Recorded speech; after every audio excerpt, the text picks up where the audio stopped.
어제 저녁 제주 시내 중심가에 위치한 한 고층 빌딩에서 불이 나 소방차 수십 대가 출동했습니다. 호텔 직원 14명이 연기를 마셔 병원으로 옮겨졌고 투숙객 200여 명이 대피하는 소동이 벌어졌습니다. 김하은 기자입니다.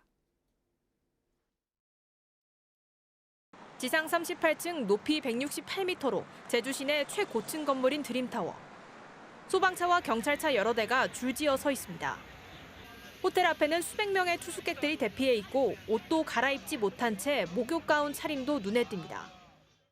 옷 챙겨서 가는 와중에 갑자기 불났다고 이제 경보 울리고 그리고 이제 대피하라고 했는데 직원분들은 정확하게 이제 대응을 못 해주셔가지고 허둥지둥 하다가 드림타워 건물에서 불이 난 건 어제 저녁 7시 10분쯤.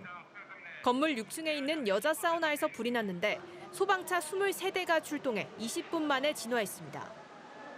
이곳 드림타워에서 불이 나면서 수백 명이 대피하는 소동이 빚어졌는데 그중 14명이 연기를 흡입해 병원으로 이송된 것으로 확인됐습니다. 또 200명이 넘는 호텔 투숙객이 대피했는데 호텔 측에 대피 안내가 없었다며 불만을 쏟아냈습니다.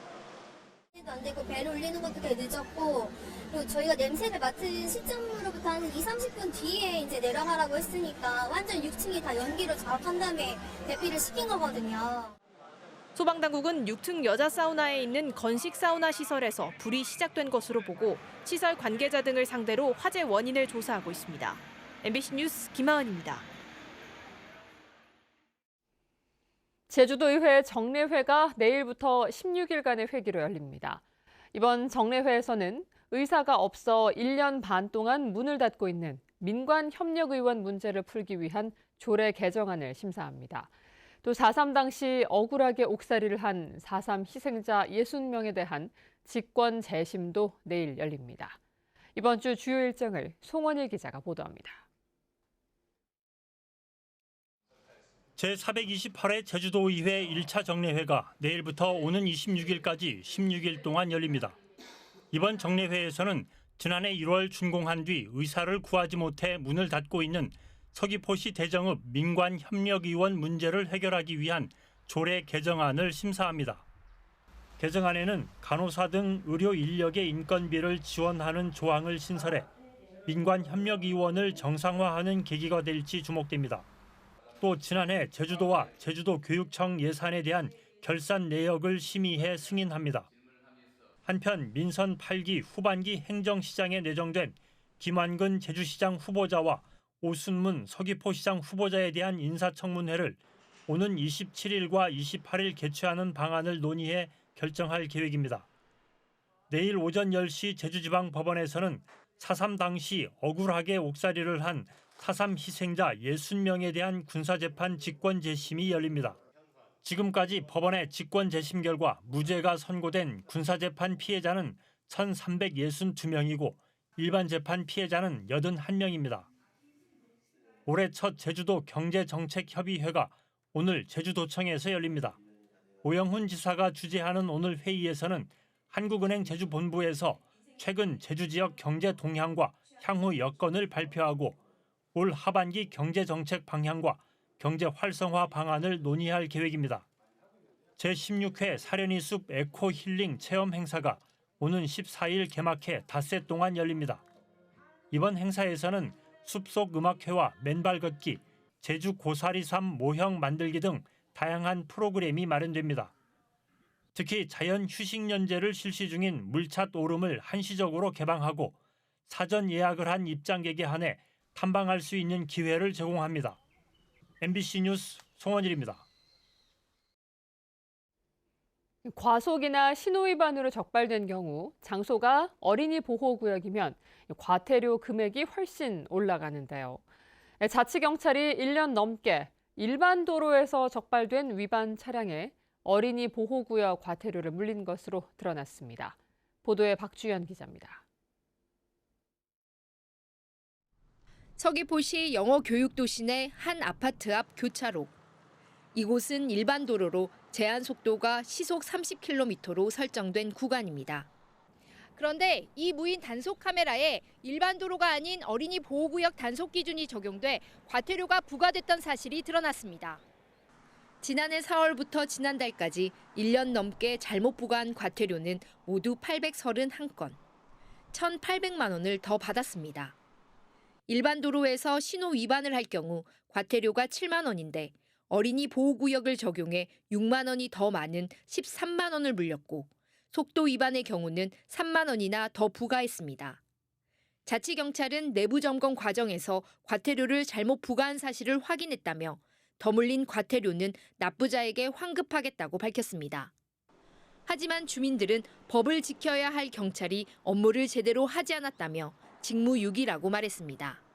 여기가 안 그래도 상당히 소통이 안 돼서 상당히 불편해하고 있는데 기준에 맞게 부과를 해야지 더 많이 부과한다는 것은 이건 행정이 할 일이 아니라고 생각합니다. 제주자치경찰단은 누리집이나 전화 등을 이용해 환급금 신청을 받고 있는 가운데 다른 지역 무인교통 단속 장치에도 잘못 부과한 사실이 있는지 조사를 확대하고 있습니다. MBC 뉴스 박주연입니다.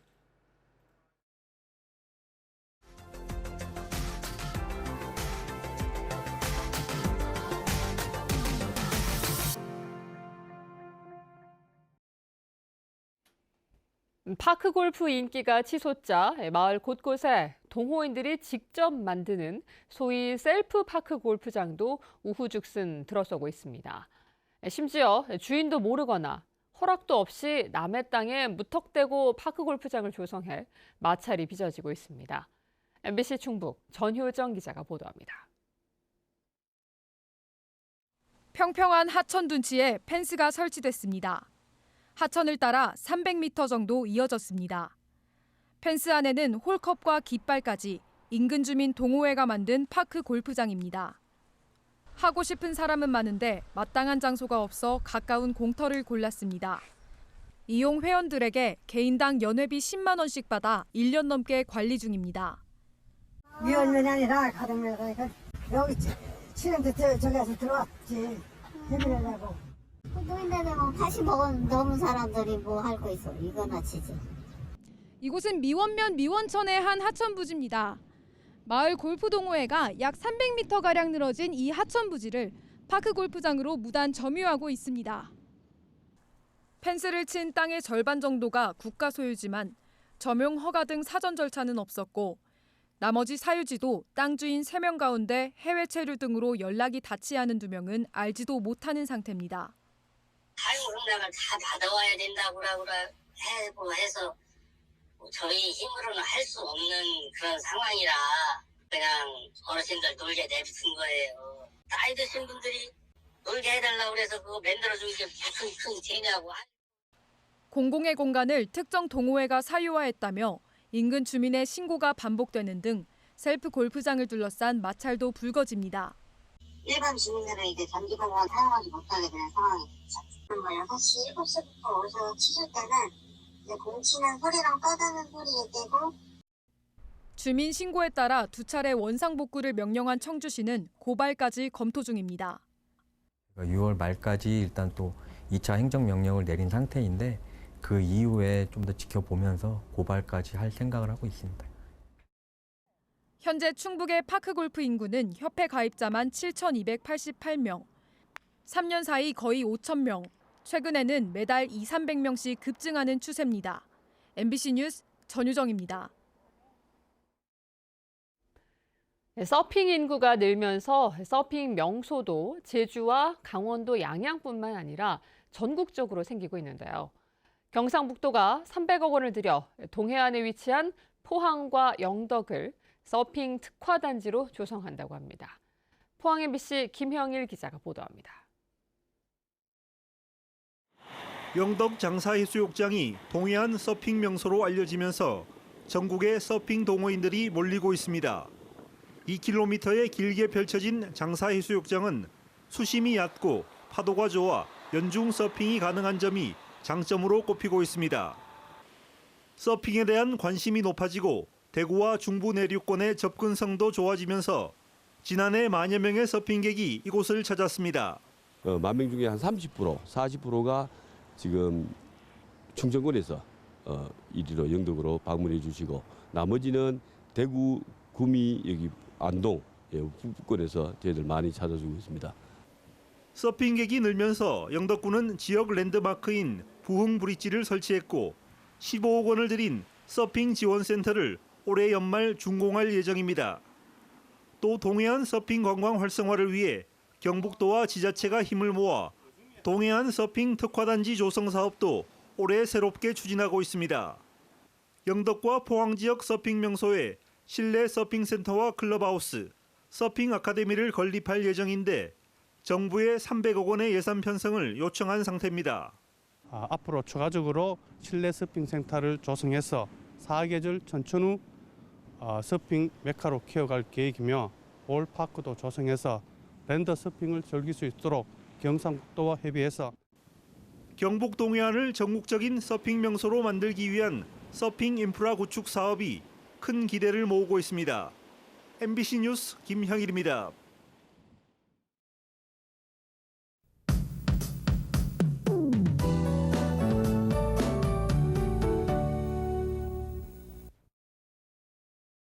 네, 월요일 아침 햇살이 비치고 있지만 시야가 답답한 곳이 있습니다.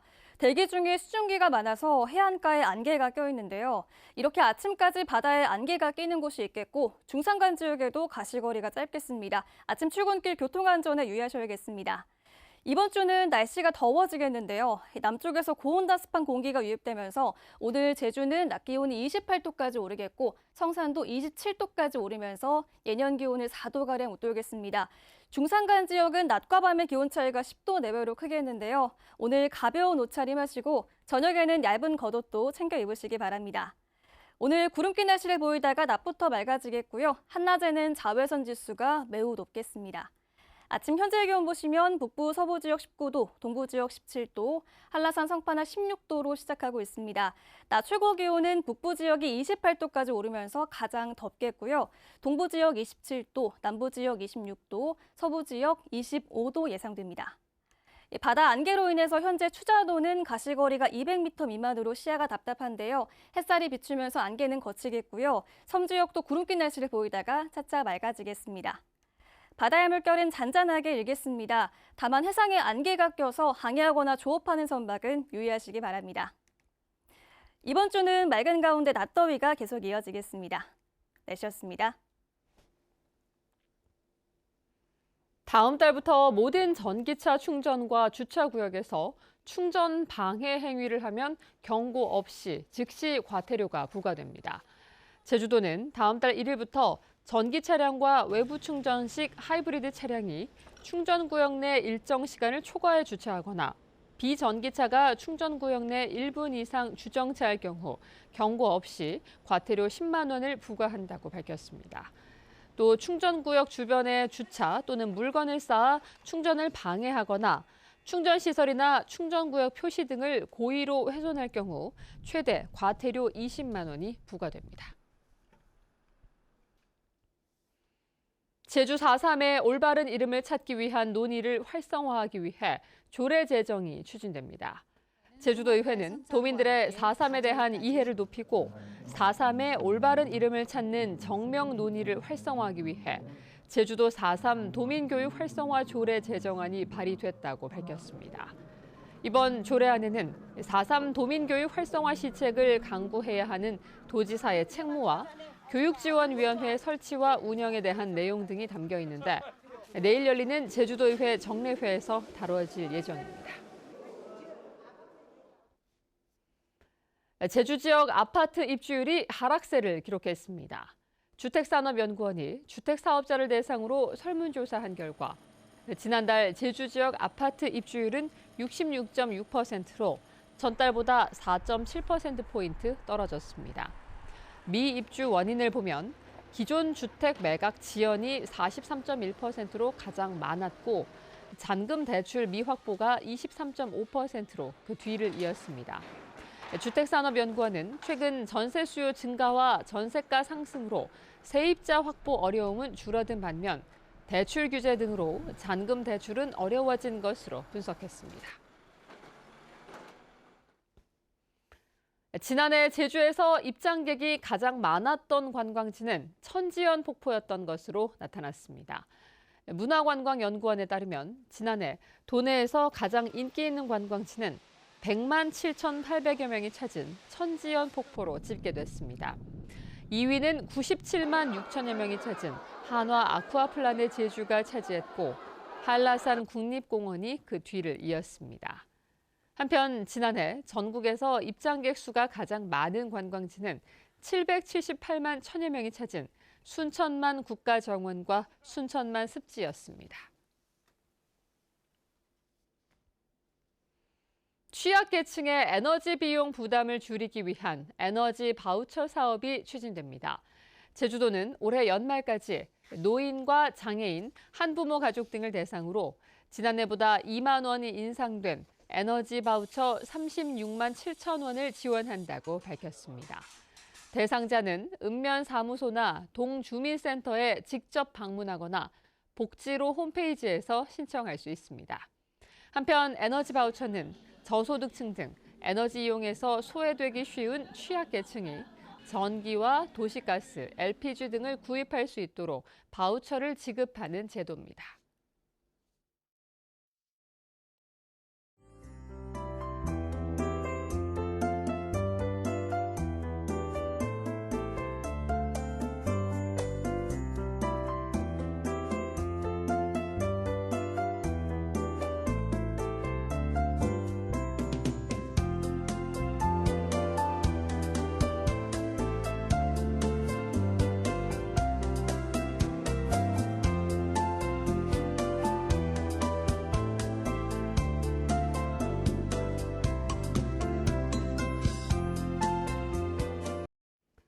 뉴스투데이 제주였습니다. 여러분 고맙습니다.